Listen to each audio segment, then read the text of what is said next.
जंगल में अक्सर लोगों का गुम हो जाना कोई नई बात नहीं, लेकिन उन्हें रेस्क्यू करने वाले फॉरेस्ट रेंजर उनसे ज़्यादा जंगल को जानते हैं।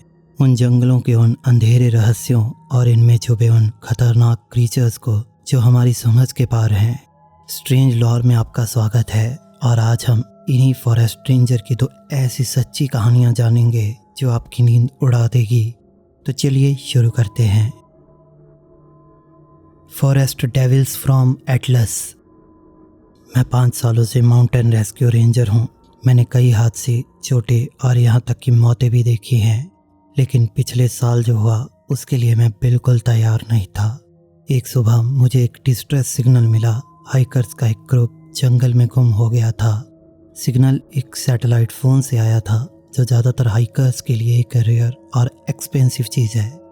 कॉल करने वाले ने बताया कि वो 6 दोस्तों का ग्रुप थे जो माउंटेन रेंज के एक बेहद रिमोट और उथल पुथल इलाके को एक्सप्लोर करने निकले थे।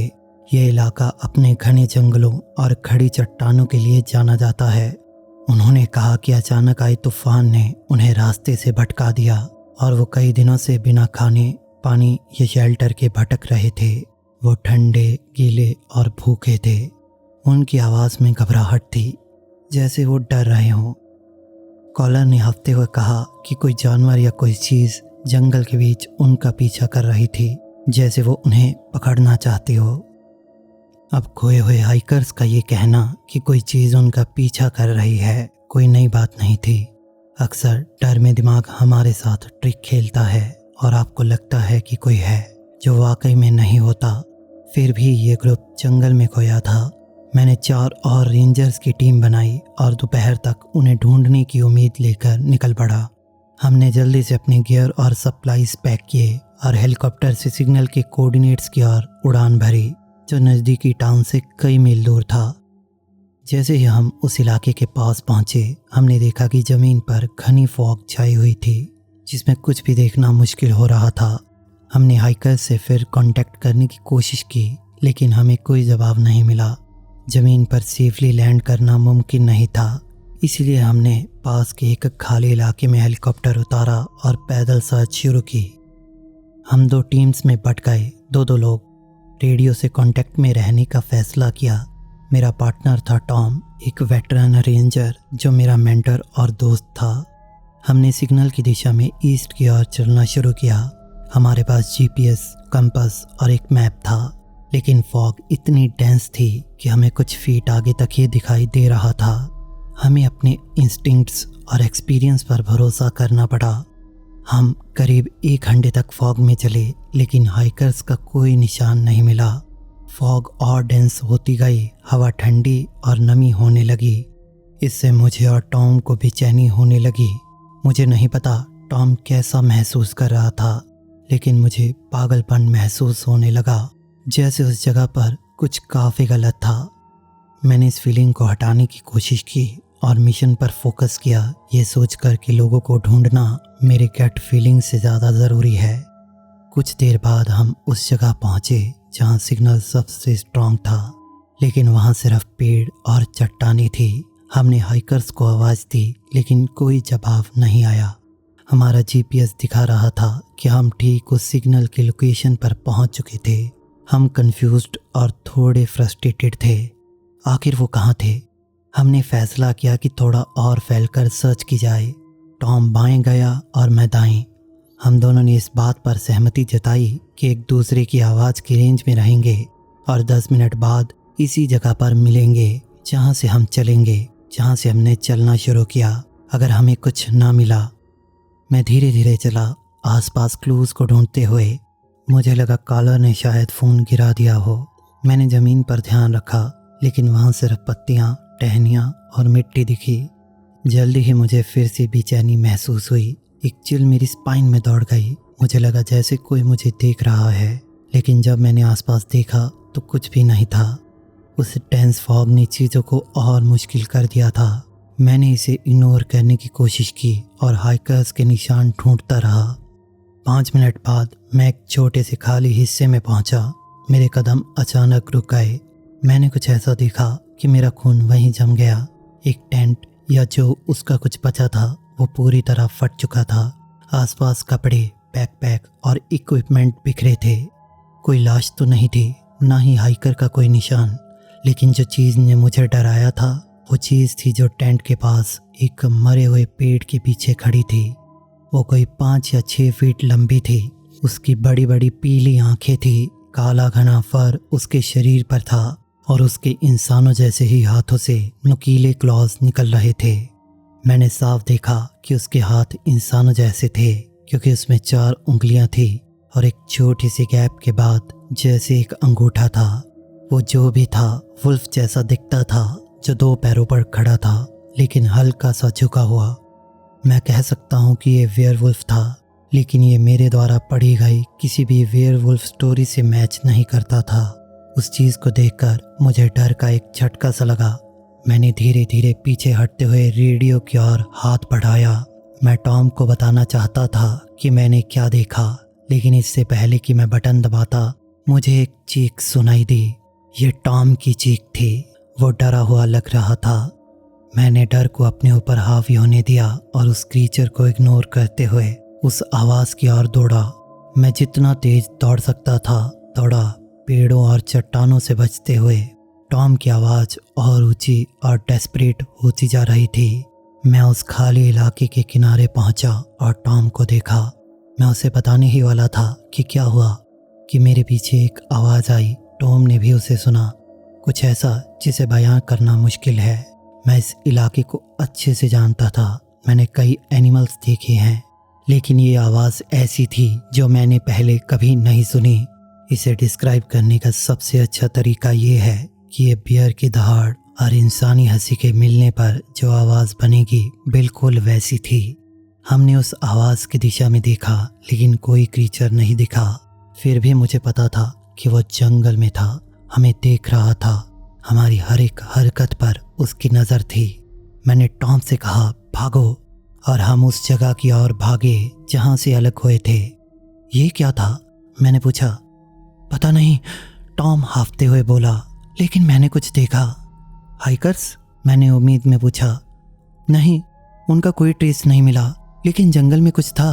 पता नहीं वेयरवुल्फ था या कोई डीमन, लेकिन इस जंगल में कुछ है। हमें बाकियों को जल्दी ढूंढना होगा।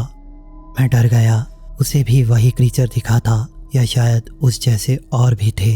मैं पॉसिबिलिटीज़ के बारे में सोचना नहीं चाहता था, लेकिन मुझे मेरे सवालों का जवाब जल्द ही मिल गया। दौड़ते वक्त हमने वही इनह्यूमन हंसी फिर से सुनी, और इस बार वो हमारे करीब थी। हम जितना तेज दौड़ रहे थे वो करीब आ रही थी। तभी वो हंसी फिर सुनाई दी, लेकिन इस बार उस दिशा से जिस तरफ हम दौड़ रहे थे। फिर बाएं से एक और आवाज़ सुनाई दी। हम रुक गए, एक दूसरे को पूरे डर के साथ देखते हुए। ऐसा लगा जैसे हंसी पूरे जंगल में गूंज रही थी, जैसे उनका नंबर लगातार बढ़ रहा हो और वो करीब आ रहे थे। उस पल मुझे लगा कि मैं मरने वाला हूँ। टॉम और मैं हेलीकॉप्टर की ओर जितना तेजी दौड़ सकते थे दौड़े, बिना पीछे देखे, लेकिन मुझे पता था कि कुछ हमारे पीछे था। मैं सुन सकता था कि वो जंगल की ज़मीन पर सूखी पत्तियों के बीच दौड़ रहा था, हमारे पीछे बाएं दाएं। न जाने कितनी देर दौड़ने के बाद हम उस खाली जगह पर पहुंचे जहां हेलीकॉप्टर था।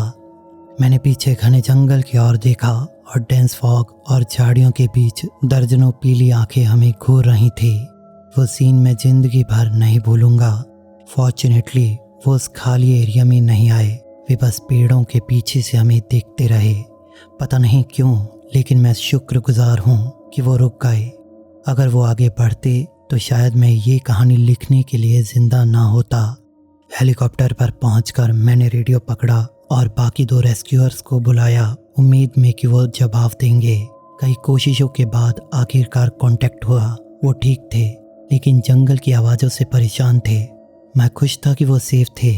हमने उन्हें लैंडिंग साइट पर वापस आने को कहा। हम उन्हें जंगल की उन चीज़ों के बारे में बताना चाहते थे, लेकिन फिर हम रुके। हम उन्हें क्या कहते कि मॉन्स्टर्स हमारा पीछा कर रहे थे? वो यकीन नहीं करते और सवाल पूछते, जिससे हमारी स्टे यहाँ पर और लंबी हो जाती। इसीलिए हमने झूठ बोला कि हमने वुल्फ्स का एक झुंड देखा जो बहुत अग्रेसिव थे और मुझ पर भी अटैक करने वाले थे। वो जल्द वापस आए और हम सब जंगल से निकल गए। बाकी दो नाराज और डिसपॉइंटेड थे कि हम सर्च पूरी किए बिना लौट आए, लेकिन टॉम और मैं जिंदा होने के लिए शुक्रगुजार थे। उन 6 हाइकर्स का कोई पता नहीं चला, किसी को नहीं। मैं कल्पना भी नहीं कर सकता कि उनके साथ क्या हुआ। टॉम कुछ महीने पहले हमें छोड़ गया। मुझे एग्जैक्ट रीज़न नहीं पता, लेकिन मुझे यकीन है कि ये इंसिडेंट इसका बड़ा हिस्सा था। मैं अभी भी रेंजर हूँ उस टेरिफाइंग एक्सपीरियंस के बाद भी, लेकिन मैं उस जंगल के उस हिस्से में कभी नहीं जाता। My most unsettling experience as a forest ranger from नहर टू वर्स्ट।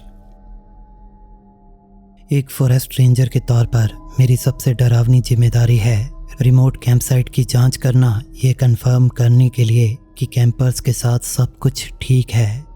मैंने रिवर नाम के एक नेशनल फॉरेस्ट, जिसे मैं प्राइवेसी रीजंस के लिए इस नाम से बुलाऊंगा, वहाँ पर 15 साल से ज़्यादा काम किया। मुझे लगता था मैं इस इलाके को अपनी हथेली की तरह जानता हूँ, या मुझे ऐसा लगता था। एक दिन मेरे यूजुअल राउंड के दौरान मैं कैंप साइट 12 पर पहुँचा। ये जगह जंगल में 6 मील अंदर थी। जैसे ही मैं वहाँ पहुँचा, एक अजीब सा सन्नाटा था। ना कोई बातचीत की आवाज़, ना खाने पकाने की महक, कुछ भी नहीं। करीब पहुंचते ही मेरी बेचैनी और बढ़ गई। फिर मैंने देखा टेंट फटे हुए थे, ये गिर चुके थे, गियर हर तरफ बिखरा पड़ा था। मैंने अपनी फ्लैशलाइट घुमाई और एक शॉक के साथ गहरी सांस ली। मेरे सामने एक फटे हुए टेंट पर खून के निशान थे।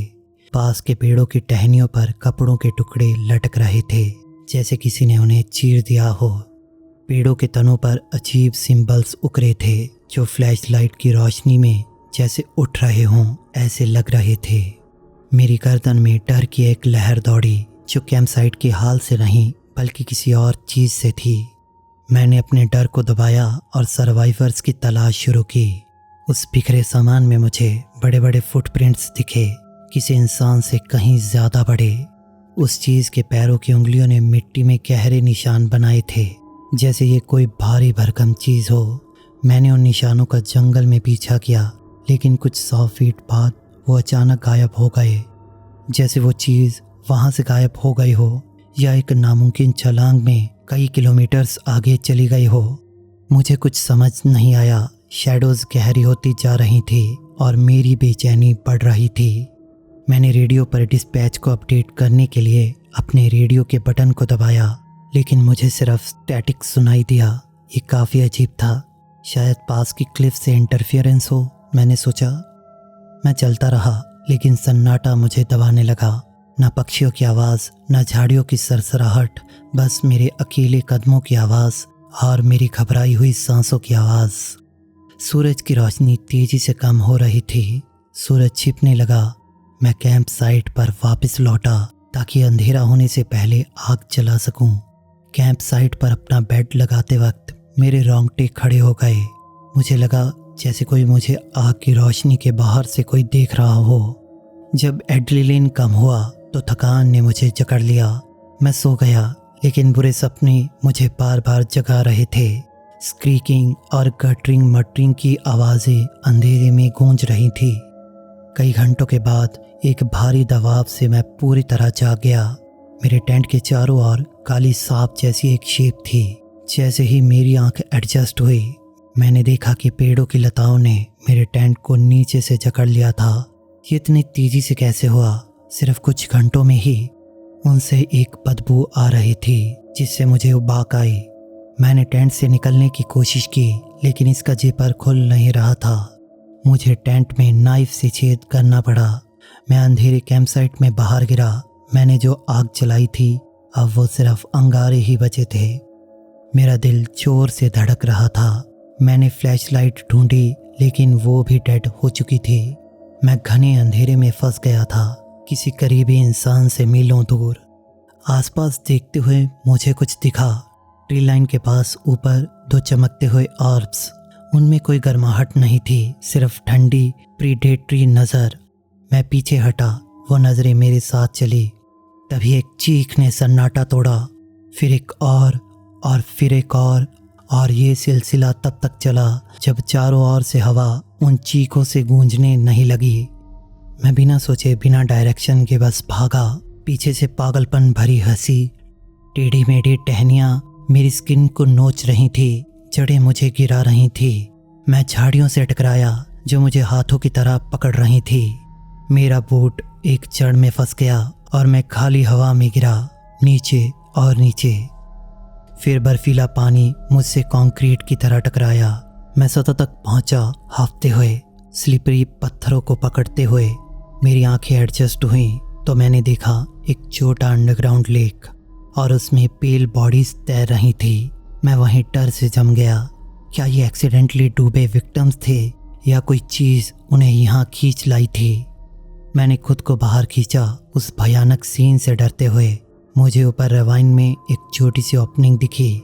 मैं रेंग कर खिसट कर सतह तक पहुंचा। मेरे गीले कपड़े और गियर नीचे उस भयानक बॉडीज के साथ छूट गए। मैं अकेला भटकता रहा। वो रात के जीव मेरा पीछा करते रहे। जब सुबह की पहली रोशनी पत्तियों से आई, मैं राहत में रो पड़ा। पता नहीं कैसे मैं एक सर्च पार्टी से टकराया जो मिसिंग कैंपर्स को ढूंढने आई थी। उन्होंने मुझे ब्लैंकेट दिया और अच्छी से बात की, लेकिन डर मेरे अंदर चीख रहा था। हेडक्वार्टर्स में मैंने सब बताया, फुटप्रिंट्स, फाइंस, उस कर्स्ड लेक में बॉडीज। कुछ भी समझ नहीं आया, लेकिन मुझे पता था कि ये हेलुसिनेशंस नहीं थे। मैंने लोकेशन बताई, लेकिन कई दिनों की तलाश में उन्हें ना लेक मिली ना बॉडीज। मेरे कोलीग्स ने कहा कि वो शायद विंटर रेन से भरा घास का मैदान हो। छोड़ दो जॉन, उन्होंने कहा, लेकिन कैसे? मैंने उस बदबूदार पानी को टेस्ट किया था, उन बेजुबान बॉडीज को अपनी आंखों से देखा था। रेवन फॉरेस्ट में कुछ मॉन्स्टर्स था जो लैंडस्केप को शिफ्ट करता है या शायद आपके दिमाग को कंट्रोल करता है। उन बेचारे कैंपर्स उसका शिकार बने, लेकिन किसी ट्विस्टेड मकसद से। मैंने रिकवरी के बाद सर्विस छोड़ दी। उन अंधेरे भरे जंगलों में कभी नहीं लौटा। मैंने उस डरावने एक्सपीरियंस को भूलने की कोशिश की जो मैंने अंधेरे में उन दूर के पेड़ों के बीच देखा। दिन में मैं खुद को समझाता हूँ कि ये पैनिक और एग्जॉशन से आया बुरा सपना था। शायद मैं गिरा, मेरा सर टकराया और मैंने सब सपना देखा। लेकिन रात में मुझे लगता है कि वो आवाज़ें बाहर गूंज रही हैं। वो आंखें हर अंधेरे कोने में धैर्य से भूखी चमक रही हैं। मैं रेवन फॉरेस्ट में कभी कदम नहीं रखूंगा। बस काश उसकी वो मेमोरी मुझे छोड़ दे।